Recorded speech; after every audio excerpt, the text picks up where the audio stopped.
Let's bring on Luis Marchand, CEO of Flora Growth, Colombia, a company operating in Colombia. I believe they just moved to Miami, their headquarters. Luis, how are you? Good, Javier. Thank you for having me. It's a pleasure to be here. Thank you. Where are you joining us from today? I'm in New York City, but as you mentioned, I just got back from Miami as we were scouting our future headquarters. We're likely gonna move over the next couple of weeks to Miami. Wow. We're very excited about that. That's exciting. Fun city for sure. I love Miami, man. My U.S. ranking in terms of favorite cities goes Detroit #1, #2 Miami, #3 I believe Chicago. It's there with New York. Wow, Detroit. That's interesting. Well, that's where we are. That's where we are, Luis. Okay, got it. Represent. He's the only person. He's the only person in the world that ranks Detroit as its favorite city. The only person outside America that it's fun, man. It's got grit and moxie, and if you know what you're doing, there's always stuff going on. I mean, when there's no pandemic, right? Of course. Exactly. Well, next time I go to Detroit, I'll make sure that you're the one that is hosting me and taking me around to the cool places to see then. Of course. Perfect. All right. Let's start with this. Luis, tell us about tell us about the state of the business right now, and tell us about Flora Growth. Well, once again, thank you to both of you for having me join the show. We obviously follow it religiously and are very excited to be a part of it today. Our company is called Flora Growth. I'm the president and CEO of the company. It was founded in 2019, and we have moved very quickly from a project to tremendous execution. We are the first all-outdoor cannabis cultivation company to list on NASDAQ. We accomplished that on May 11th, which was a significant milestone for that. And we are an all-outdoor cultivation out of Colombia. 95% of our operations are in Colombia, including our cultivation and extraction facility, as well as a proprietary laboratory that manufactures a number of products. But we have a tremendous strategy. One of them is the cultivation of wholesale cannabis at the lowest production cost in the world. We have been able to achieve a cost structure of about 6 cents per gram of dry flower. But the other one, and equally important, is the foundation of a brand portfolio of products that have been resonating with consumers today, not only in the United States, but worldwide. How exactly have you gotten production costs so low? Well, there's a number of factors. I mean, as you probably know, the early days in the cannabis industry where all cannabis was cultivated in North America, the majority of the cultivation was an indoor cultivation, and attached with that indoor cultivation are significant operational costs. Colombia is located alongside the equator, and our farm specifically is located 1,500 meters above sea level. And for that reason alone, and a number of other environmental conditions, we have the optimal growing conditions for cannabis, which is a specialty cut flower. A lot of people don't know that cannabis is a specialty cut flower, and that Colombia is the #1 producer of flowers in the world and the #2 exporter of flowers. And all this know-how and the optimal conditions have allowed us to develop that infrastructure. But the other reason that we have been able to do so is the favorable economic conditions of Colombia. The agricultural skilled labor is about 9 times more cost effective than that of the United States. And the production costs in the farm are exceptionally low in terms of our utilities, our water, and other resources that we need to grow the cannabis plant. Can you say again, where is it that you grow? And I'm curious about that because you mentioned you grow at 6 cents a gram.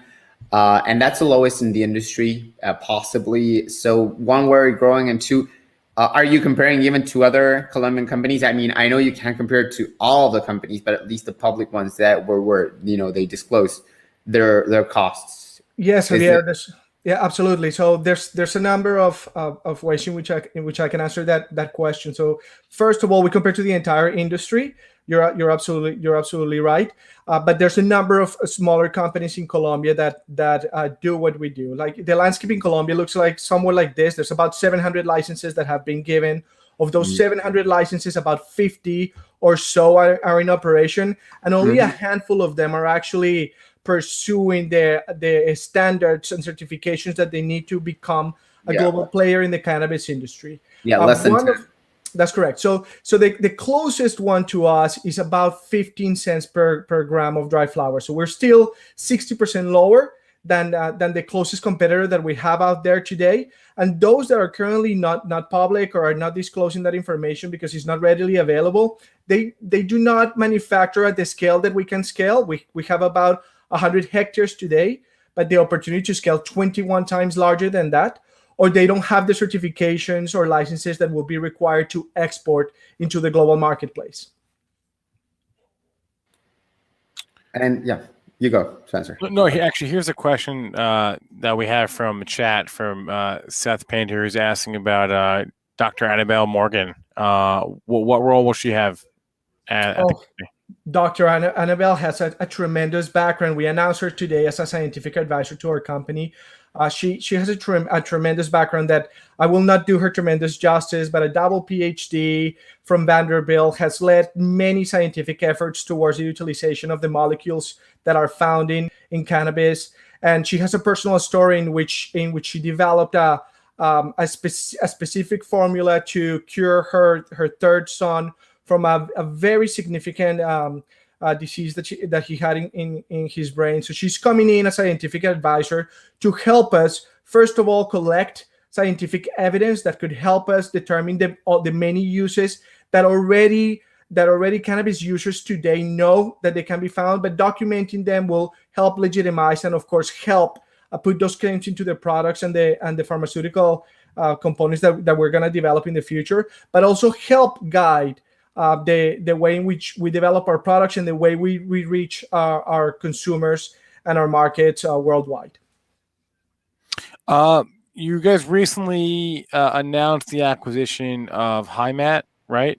Is that we were just discussing how to pronounce that because it's a Swiss name. Is it Heimat or? Yes, you have it completely right, Javier. Okay. Nailed it.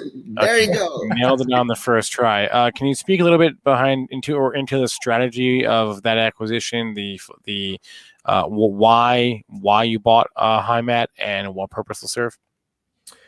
Yeah, so as I mentioned, our two foundational priorities are the manufacturing of organic wholesale cannabis at the lowest production cost in the world, and number two, to develop a portfolio of products that resonate with consumers worldwide. Our M&A strategy is attached to both of those foundational priorities.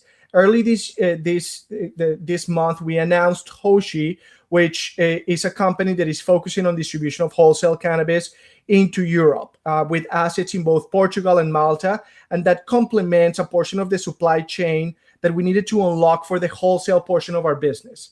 The HiMat acquisition is aimed at supporting the brand portfolio of products. HiMat developed one of the first, if not the first, hemp cigarette, pre-roll cigarette. They have proprietary patented technology to manufacture pre-rolls at a higher rate. And they have been operating for a number of years and have significant revenues that are going to complement our revenues for this year. We're going to be able to take that know-how alongside with the leadership team, which is phenomenal, led by Roger Koch.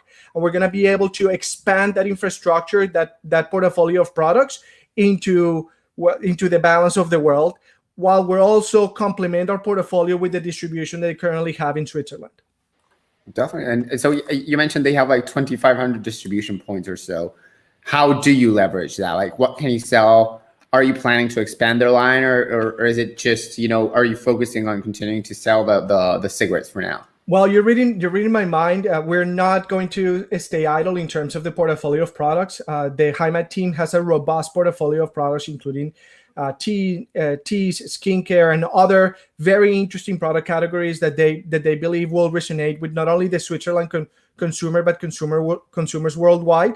But we also have a portfolio of products, including juices, beverages, chocolates, and skincare products that we can add into the distribution network that is currently in existence for HiMat. So it's very complementary, as you can see, the acquisition of this company. Here's a good question from the American one in the chat. How do you manage pests? Pest management. How do we manage pests? You mean in the wholesale cultivation? Yes. Yeah, cultivation. So yes, of course, we utilize a number of techniques. All of them organic. We do not utilize any pesticides. So there is a very robust list of fertilizers that you can utilize to manage pests. and my agricultural team ensures that all of them follow organic practices because our company grows at an organic rate. But the advantages of cultivating in Colombia, in which we are, I mentioned the altitude at 1,500 meters, which reduce the humidity level, which reduce the incidence of pathogens. But we also have optimal weather conditions, like consistent 3 miles per hour winds and over 350 days of sunlight, the appropriate amount of precipitation in terms of water precipitation, and that allows us to reduce the incidence of pathogens and pests in our cultivations. I'm so glad you could answer that, because many times when you put a CEO on the spot, they go like, I really don't know. I mean, and you're not obliged to know. That's why you hire people who are experts in this. But I'm glad we didn't just like throw you under the bus there. Like, hey, no, of course not. Figure this out. I think it's a responsibility as CEOs, and this is something that we have been discussing in the industry. The industry has gone through an evolution, not only from the way we raise and deploy capital, but also I think the profile of the CEOs that are running companies today. You have to be able to get into the details of the business, not only in terms of agriculture and brand development, but you also have to make sure that you focus on the fundamentals of a company that should deliver long-term value for investors. And knowing these types of details is an important part of the business. Now, thank you, the American one, for the question. Now you have the question from the Argentine one or the American Juan. I was trying to decide on that joke. I think both were pretty bad. So I'll just stay with Argentine one. You just switch gears. Spencer is like, dude, just end the show now. Whatever. Let's switch gears. You were talking about investor returns, and you're listed on NASDAQ. That's pretty cool. You're probably one of 2 or 3 cannabis companies in Latin America listed on NASDAQ. I can only think of one more. And that's correct. We actually are the first cannabis company to go through a direct listing. Like some of them have done reverse or up listing or SPACs, but we are the first company to do a direct listing. And that was a very thoughtful decision. Why? I'm curious why direct listing. So you guys chose not to. It's harder. You guys chose not to raise any money.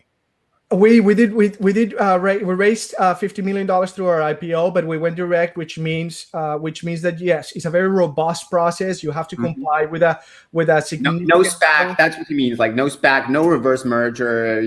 Those kinds of things that we do in cannabis, because honestly, there's so many hurdles to listing that we find alternative ways. Going directly to the NASDAQ is a pain in the neck.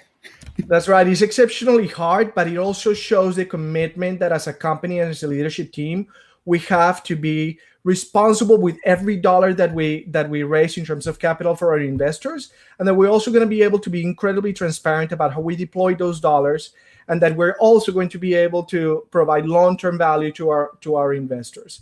And I think being able to have accomplished this signals to the investor community and to the market that not only our company is ready, but also the market and the exchanges and the financial sector as a whole is getting readier for the cannabis industry to go mainstream, and that bodes well for the entire industry.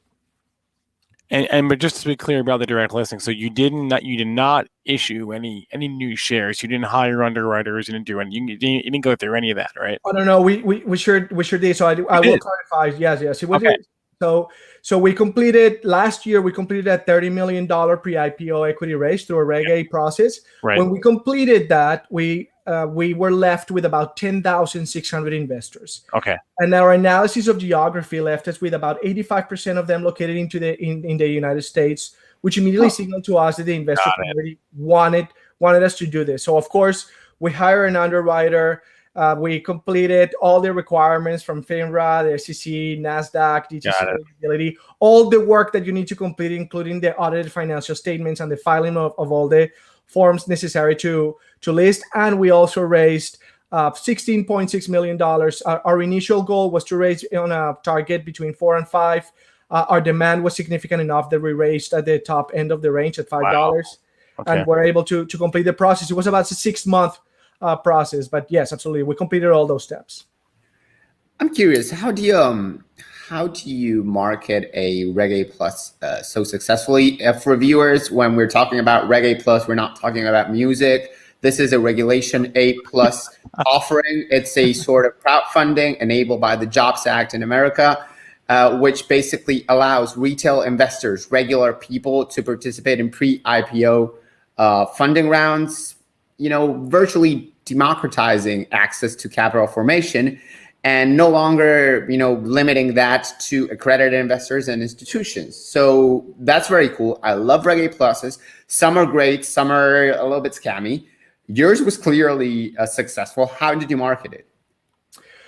Well, there was no marketing. I mean, we make sure that we presented the project to our investors. We presented it to a number of newsletter writers and investors that wanted to learn about the project, and they believed in the project and published in their newsletters. And these types of communications are not like, they're not considered marketing. Like, there's no fees paid. We just made sure that we told this story, that we showed our leadership team, that we showed the vision that we had for the company, and those newsletters were able to support us, and in turn, their readers and the investor community embraced the project, and that's why we were able to be so successful.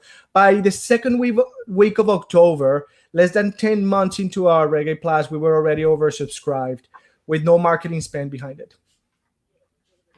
Now, there's something I'm thinking about. We've been covering Flora growth since its inception on our Spanish language website, elplanteo.com. If you're not following and you speak Spanish, go follow El Planteo and elplanteo.com, or in every social media outlet. We're on the internet. But you said 85% of your Reg A Plus investors were actually in the States. Why do you think that is? And why isn't, like, all we get are questions, from Latin America, like, dude, how do I invest in cannabis? How can I invest from Argentina? How can I invest from Mexico? Like, which stock should I buy? How can I invest in private companies? So why do you think there's like lacking interest, or what's happening, and what can we do? Like, of course, go to El Planteo, but what else? Yes, I think we need to give them access. I think you're absolutely right. The international community is interested in investing in cannabis. We need to make sure that we give them access to information. I think places like this one, like El Planteo, where you have the opportunity to showcase incredible projects that actually have the opportunity to deliver revenue growth, that are focusing on the fundamentals, that want to operate a solid company. We should be able to give the space to these companies so the investors then can invest, right? But there's also access to those investment vehicles, and for some countries more than others, it can become a little bit more complex in terms of regulations and access. From my standpoint, we're just working on making sure that investors from all over the world, starting with Colombia, because Colombia is where we have the operations, have access to our company shares, either to a dual listing or other mechanisms that we may be able to provide in the near future. All right, just last one here, Luis, before we let you go. Why move to Miami?